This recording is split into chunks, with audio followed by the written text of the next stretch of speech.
really good to see you today, and you've invited us along to your art studio here, and you've got some beautiful paintings which we're going to have a look at in a moment.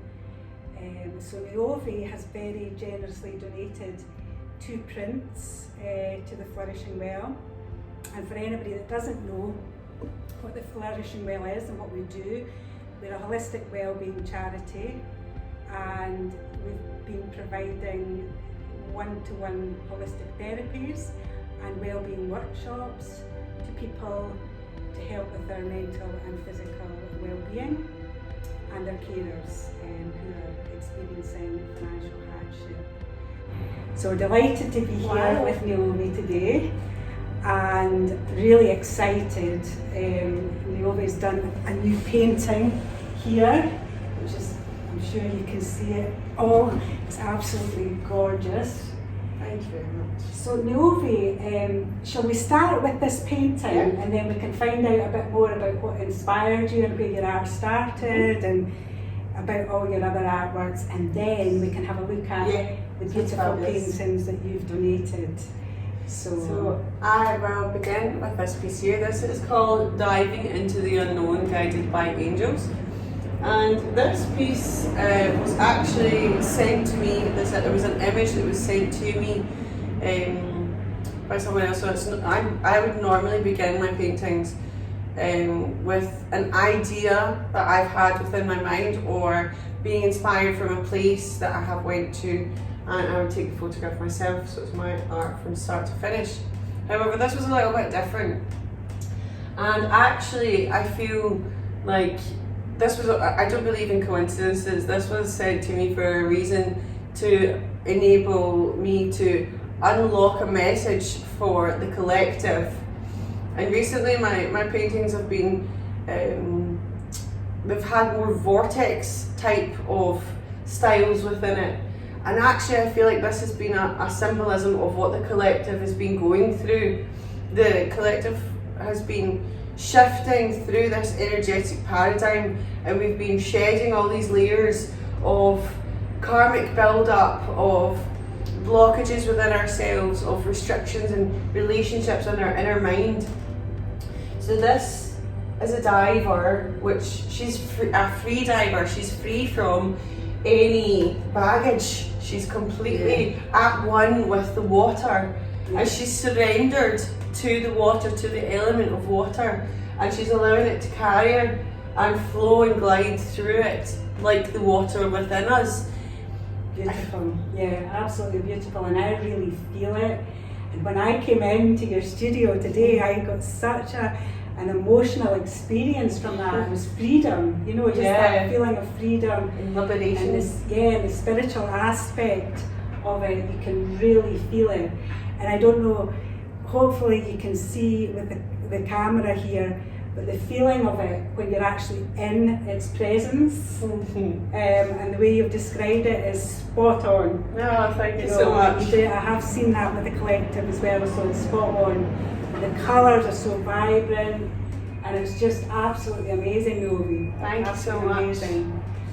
So, anything else you wanted to say about this particular piece? Yes, so one of the most important pieces of information about this is, funnily enough, the first animal that I had a total affinity and love for was dolphins. One of my babysitters used to go to her house in Tyree all the time, and every time she come back, she would bring me these little key rings with dolphins in it, you know, like have like the water in it, would move, and I would lose it every time. Every year I would lose it, so she would bring me back a new one every time, and I'd always be like, oh, please bring me the dolphin, the dolphin. So I love them. They're such beautiful beings, and they're very intelligent creatures. But with this specific piece, it shows here that these dolphins are her spirit guides and angels, which are accompanying her on her path into rebirth and liberation and freedom. And they're making sure she's protected at all times, she's guided, and she has the knowledge that she's safe. Brilliant. I love it. Absolutely love it. And you can feel it. Yeah. Thank you. In every cell. Thank you. Definitely. So, Neovi, when did you first start doing art? Was it as a child or? Yeah, so when I was growing up, I was an only child, and my mum worked all the time as a single parent to provide for me. And so I was often at different babysitters' houses and with my grandparents a lot. And the one thing that I remember from my first memories is drawing. And my mum used to always get me these colouring in books, you know, the ones we would draw inside the lines and the dot to dot thing. So this is where it all began, since literally I was a child. And I remember at the age of 9 actually starting to be recognised for my talent, because I was obsessed with I was in adoration of one of my school teachers, who was just so kind and compassionate. And she was so lovely, Mrs. Simpson, when I was 9. I can't remember what primary that would have been. And I did a drawing of her, and it was a guy who was a year above me, who was my buddy to look over me and protect me, who acknowledged my talent, which I remember that comment so well. And I remember being like, it was that feeling of acknowledgement, like, wow, this is good, that I should continue with this, I've been acknowledged for something that I'm good at. And then that one comment just really gave me the total confidence to keep going and keep creating. And then the more I was passionate and the more I invested in myself, the compliments kept rolling in, which fueled my confidence. Yeah, and your passion was already there, but it does, you can see what a difference it does make to actually say to somebody, you know, and just a bit of validation and appreciation for you and what you do. And we all need that, don't we? But the therapy side of it for you, how did that feel? Because your paintings are all very different, and I'm, you know, always amazed by how you're using this also as a tool to help. It's so therapeutic. It's so therapeutic. And you're not shy about showing that, which is wonderful, because I think it's really, really important to show different aspects of ourselves creatively, and it really gets the creative juices flowing, and it actually sends a message out for other people, doesn't it? That, sometimes, you know, the paintings are very light and sometimes they're a bit darker because you're expressing something that needs to be expressed, it needs to be purged, and it helps you to move on from that. Absolutely. I feel like a lot of the times, whether at the beginning, I'm often not consciously aware of what I'm actually expressing and releasing, and sometimes emotions come up, and no joke, if there was a CCTV camera in here, I would be in a straitjacket. I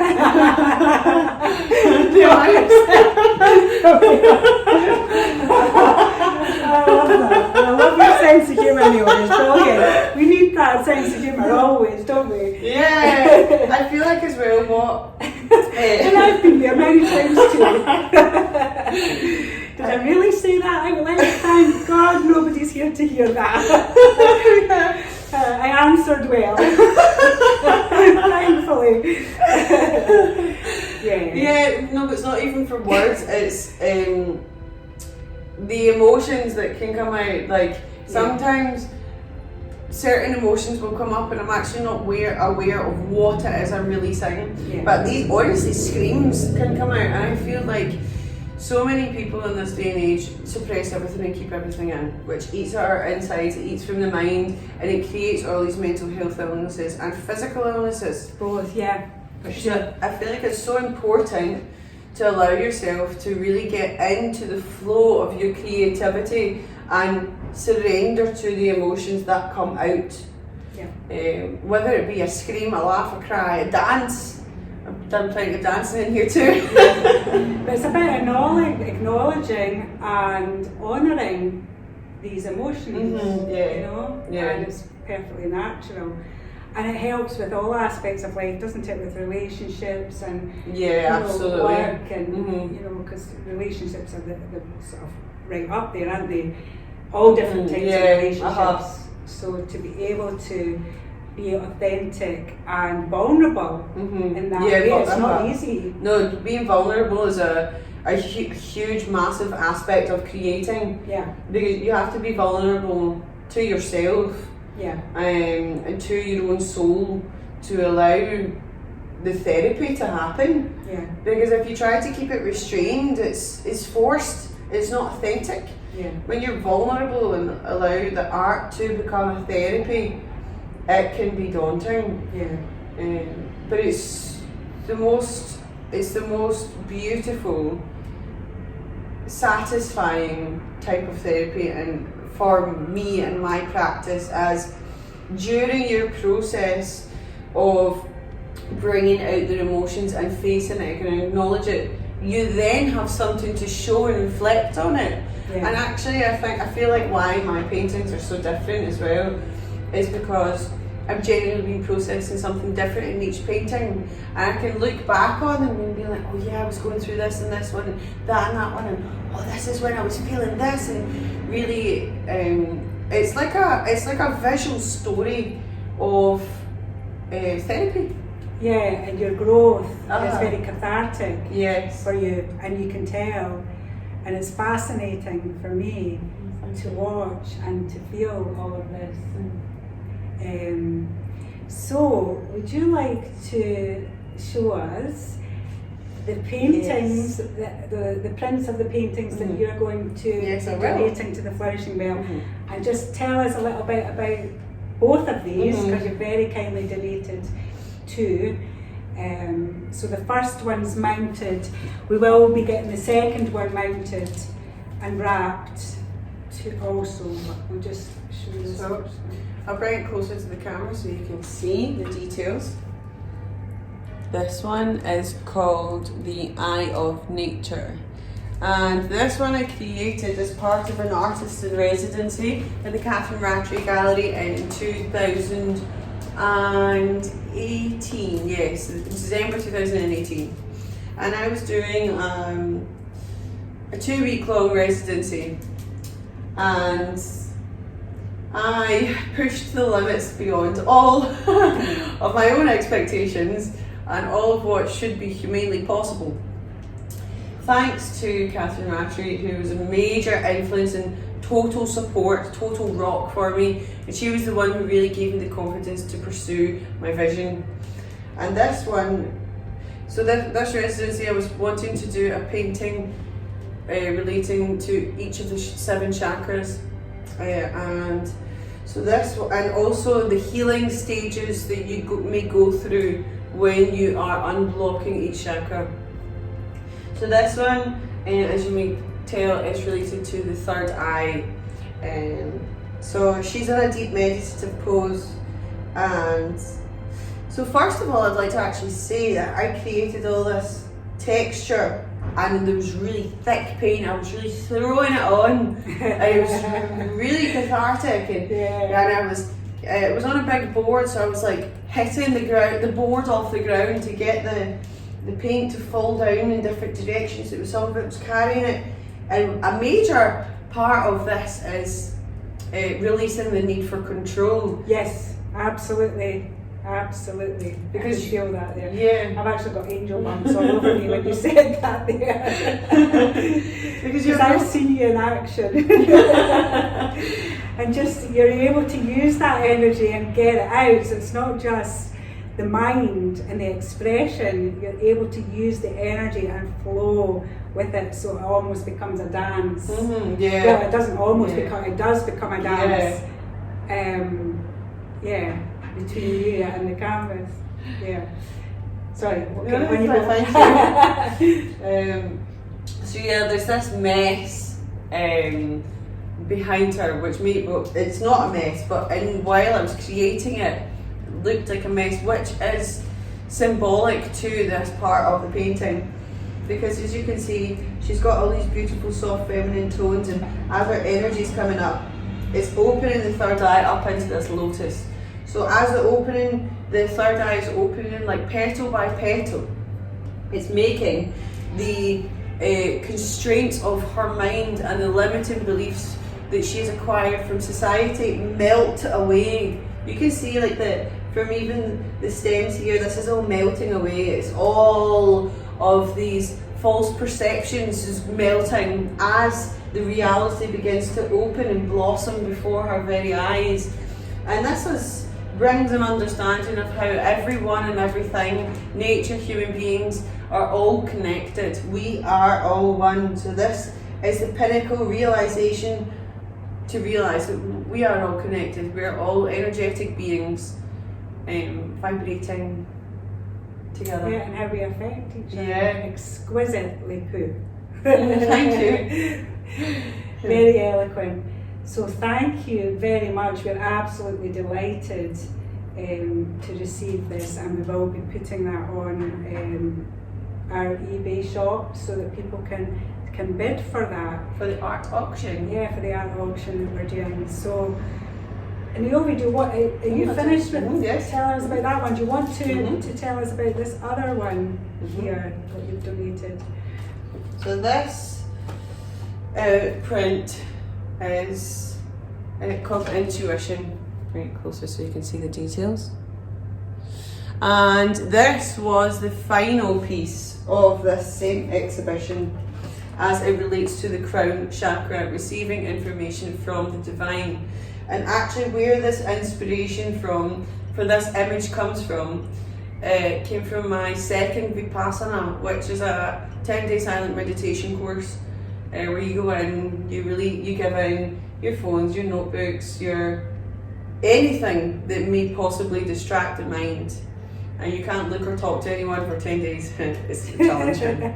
I'm an extremist, I don't do anything by half measures. Brilliant. So this was a vision I had in a deep meditation towards the end of my second Vipassana, which was a really tough one.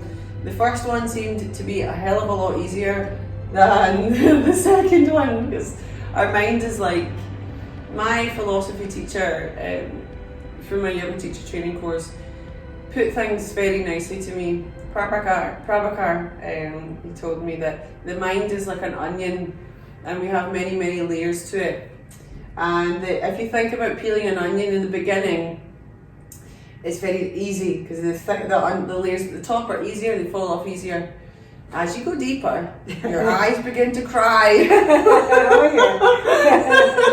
And it gets harder to peel off the individual layers. Some come off in chunks. So anyway.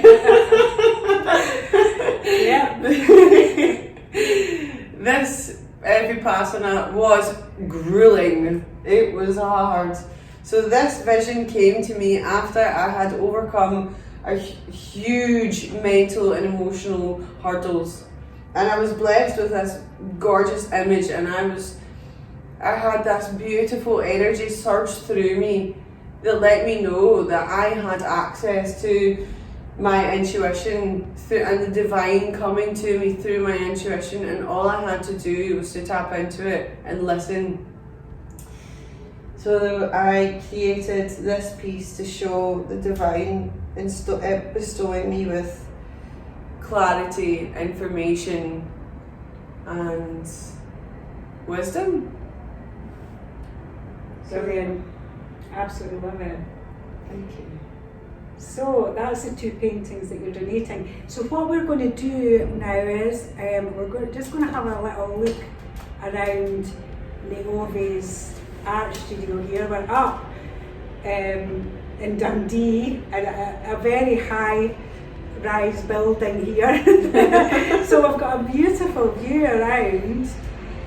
So we're going to do that, and then we're going to head off and have a beautiful lunch together, aren't we? Yes.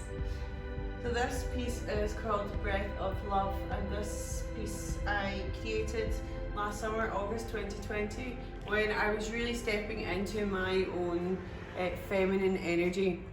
And I was really I had really connected with this beautiful group of goddesses who I met in Tulum, Mexico, when I was living there in our goddess circle. And they really inspired me to step into my own divine goddess. So this woman here she's, as you can see, half of her body is painted in pink, resembling the feminine, and the blue with the masculine. which resembles the masculine and feminine energies within all of us.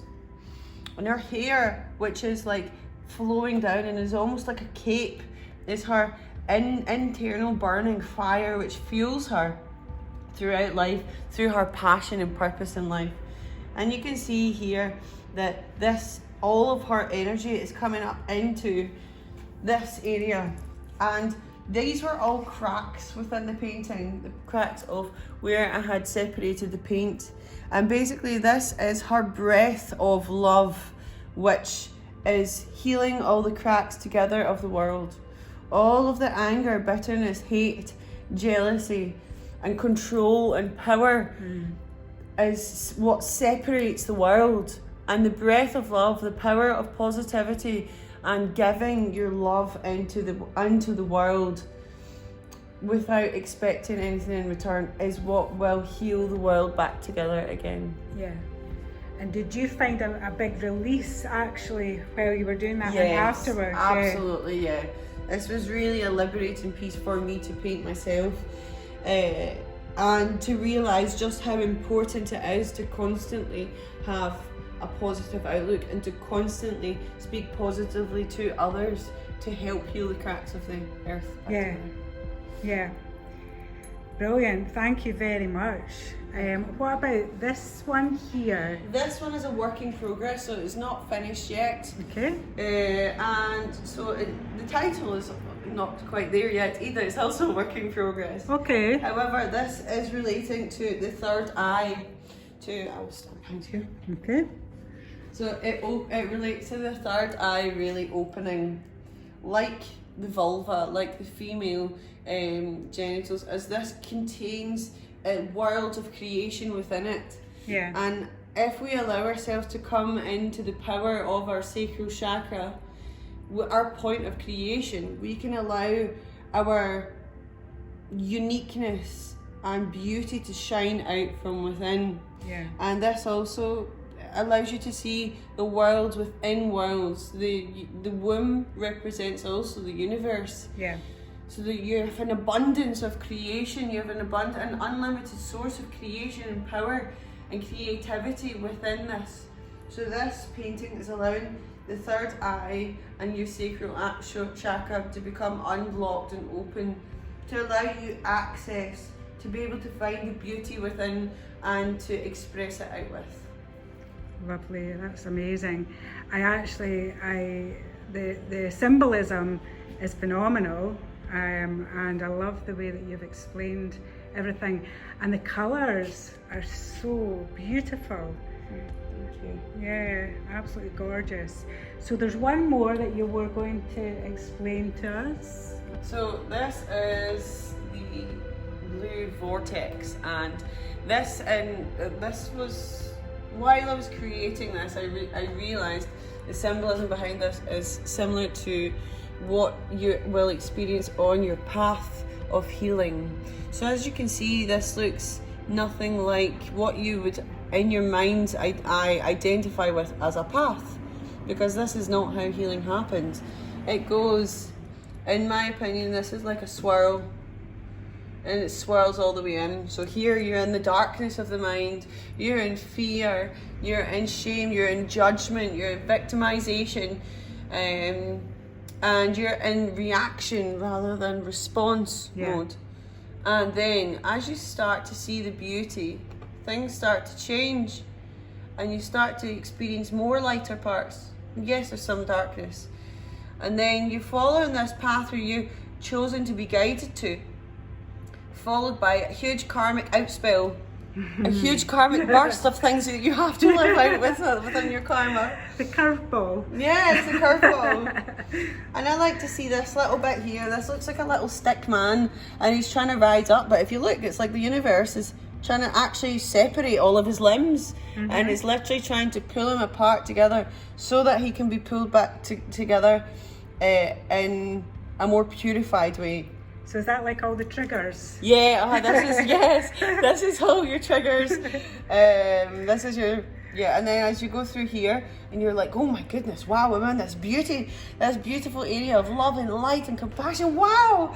And then you find yourself stumbling on one episode after the other, after the other, after the other, where you may find all of your world around you crumbling. Yeah. As in, like, you having to be the one to hold it together for everyone else around you, maybe. Yeah. Then, after you have proven your strength, your discipline, determination, self-healing, and self-respect, you enter into the void of compassion, love, forgiveness, and acceptance. Hallelujah. And then, when you come right into the middle, you'll see that there's still the dark here, as to represent that the light and dark still always lives within us. Yeah. And the light cannot exist without the dark. So Beautiful. they perfectly complement each other here. Absolutely amazing. Thank you so much, Neovi. Thank you.